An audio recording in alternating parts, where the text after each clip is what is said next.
Hello friends, welcome back to the channel. তোমরা দেখছো Bengali blogger কাকলি। আর আজকে হচ্ছে শনিবার দিন আমি ব্লগটা স্টার্ট করলাম। কালকে অর্থাৎ শুক্রবার আমি বলেছিলাম যে বাড়িতে যাচ্ছি, তো বাড়িতে যাওয়া হয়েছে, গিয়েছি এবং মাকেও নিয়ে এসেছি। মাকে আমি অবশ্যই তোমাদের দেখাবো।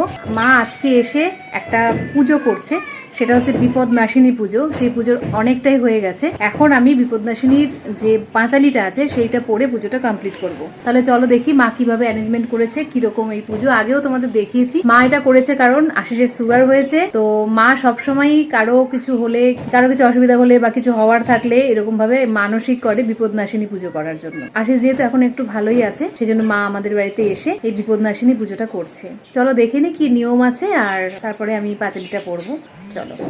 মা সব দেখো গুছিয়ে নিয়েছে, বললাম বিপদনাশিনী পুজো করবে মা, সব রেডি করে রেখে দিয়েছে। এই যে এই বিপদনাশিনী পুজোতে খুব বেশি কিছু লাগে না আয়োজন করার, এমনি ঘরের পুজো হয়ে গেছে।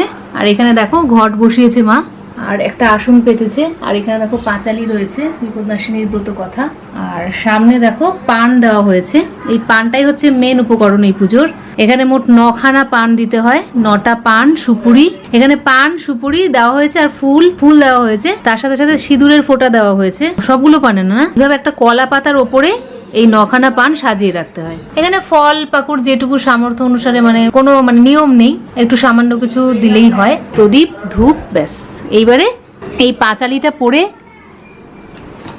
পুজোটা কমপ্লিট করতে হয়। বিপদনাশিনীর ব্রত কথা ও পাঁচালি।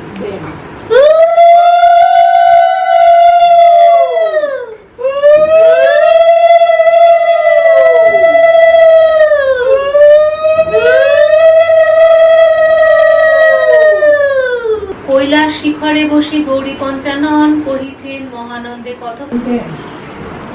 এইবারে কি করতে হবে, এবারে এই কলা পাতার মধ্যে যে 3টে পান রয়েছে সামনে, এই পানগুলো জলে দিতে হবে, জলে দিয়ে আসতে হবে। আমরা এখন যাব পুকুরে, গিয়ে এটা জলে দিয়ে আসবো।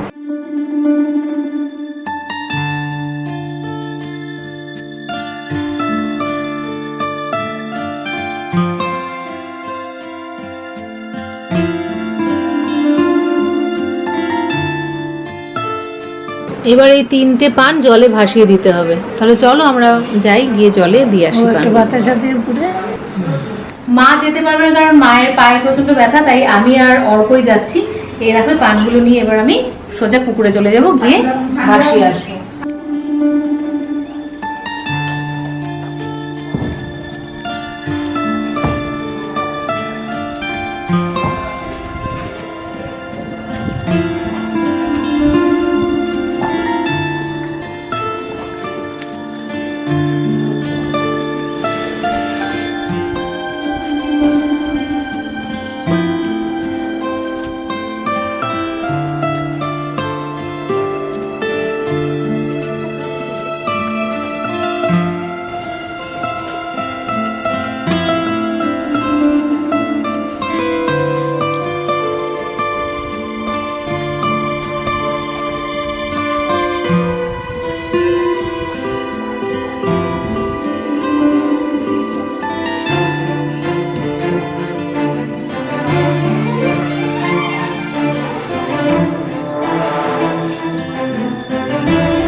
পানগুলো ভাসিয়ে দিয়ে তারপরে বাড়িতে গিয়ে লাঞ্চ করব। এখনও কারো লাঞ্চ হয়নি, অনেক বেলা হয়ে গেছে। আশিসের অবশ্য হয়ে গেছে, কারণ ওর আজকে ক্লাস ছিল, অনলাইন ক্লাস করানো ছিল, হয়ে গেছে। ওই দেখো সামনে পুকুর, ওইখানেই যাবো। এই যে আমাদের শীতলা মন্দির, যেখানে দোল পুজো হয়, শীতলা পুজো হয়, শীতলা মন্দির।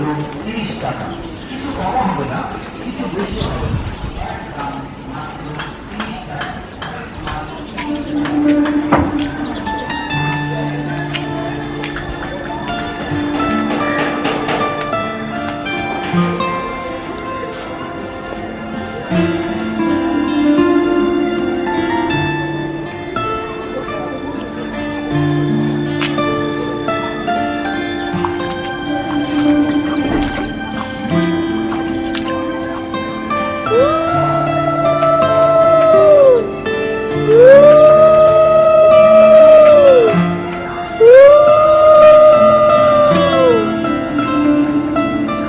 পুজোর পরে এইভাবে কলা পাতায় করে 3টে পান ভাসিয়ে দিতে হয়। চলো, হয়ে গেল পুজো, এবারে প্রসাদ দেবো সেখানে। আমরা চলে যাচ্ছি, আমাদের হয়ে গেছে। অর্ক আমাকে অনেক হেল্প করেছে পুরোটা শ্যুট করার জন্য। তোমাদের দেখাতে পেরে ভালো লাগছে বিপদনাশিনী পুজো। তো এইভাবে কিন্তু করা হয় পুজোটা, খুব সহজ পদ্ধতি। আর মা এটা খুব পছন্দ করে করতে, সেই জন্য আমার বাড়িতে বোধহয় আরও একবার করেছিল মা এসে, আমি সেটা দেখেওছিলাম তোমাদের।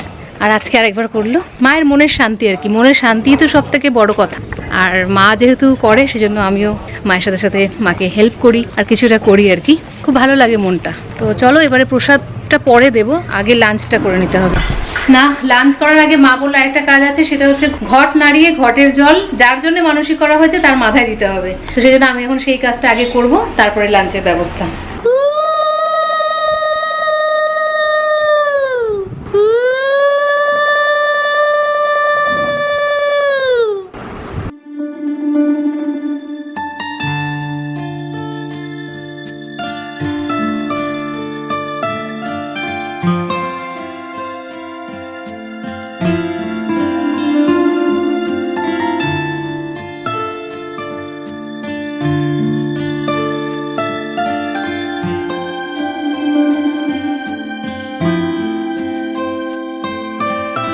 ব্যাস, ঘটের জল মাথায় দেওয়া হয়ে গেল।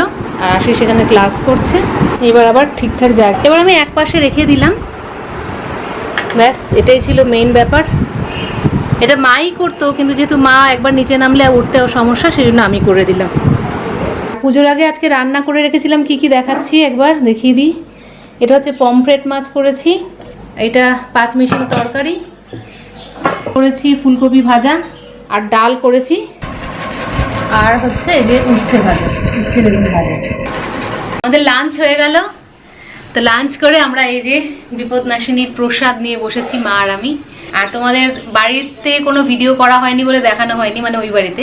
তো একেবারে এখানে এসেই মাকে দেখালাম, এই যে মা এসছে দেখো। তো মা আর আমি কালকে রাত্রে এই নিচের ঘরে শুয়েছিলাম দুজনে, তো অনেক গল্প করলাম, কিন্তু অনেক গরম লেগেছিল, ওই জন্য আজকে আর নিচের ঘরে শোবো না, ওপরেই শোবো। আর এই যে এখন প্রসাদ খাচ্ছি মা আর আমি, আর ছেলে আর আশিসের খাওয়া হয়ে গেছে। আর এগুলো তোমাদের জন্য নাও। তোমরা সবাই ভালো আছো তো? আমি আসলাম আবার মেয়ের বাড়ি। নীলের পুজোতে আসার কথা ছিল, তাই নিয়ে এসেছি মাকে। আর কয়েকদিন আগে এলে ভালো হতো, কিন্তু বেশি দিন আগে আনা যায়নি, কারণ মায়ের একটু অসুবিধাও ছিল। নীল পুজোটা করে তারপরের দিনই তো আবার সংক্রান্তি, মাকে আবার চলে যেতে হবে। ওই 4-5 দিনের জন্য এসছে বলতে পারো। মা একটু রেস্ট নিচ্ছে, আমি ছাদে চলে এলাম, অনেকদিন ছাদে আসি না। আর এই বিকেলবেলাটা ছাদে বেশ ভালো লাগে, মানে একটু ঠান্ডা হয় আর কি, হাওয়া দেয়, তো সেই জন্য চলে এসেছি। ছাদটা কিন্তু অনেকটাই অপরিষ্কার হয়ে আছে, কারণ অনেক দিন পরিষ্কার করা হয় না, যেহেতু ওঠা হয় না সেই জন্য। আর ছাদে উঠলে এখন কি দেখা যায় বলো তো, আমাদের ভাসুরের বাড়ির ছাদটা দেখা যায়, আর আমার সামনের বাড়িটা না ভেঙে ফ্ল্যাট হচ্ছে, সেটা তোমাদের একটু দেখাচ্ছি। এরকম ছাদে রয়েছি, এখান থেকে এই যে সামনের বাড়িটা দেখছো, এই সামনের বাড়িটা ভেঙে ফ্ল্যাট হচ্ছে। দোতলা বাড়ি, দোতলাটা ভাঙা হয়ে গেছে আর একতলাটা ভাঙা বাকি। আর এই হচ্ছে আমার ভাসুরের বাড়ির ছাদ, পুরোটা হয়ে গেছে, রেলিং হচ্ছে চারপাশে। তো এখন ছাদে আসলে এই দৃশ্যই দেখতে পাওয়া যায়। তো এখন আমি কিছুক্ষণ ছাদে হাঁটাহাঁটি করব, আর তারপরে নিচে যাব। আর যদিও সন্ধে হয়ে এসছে, আশিস আবার একটু বেরোবে, পুজো দিতে যাবে বড় ঠাকুরের, একটু ঘুরে ফিরি, তারপরে নিচে যাব।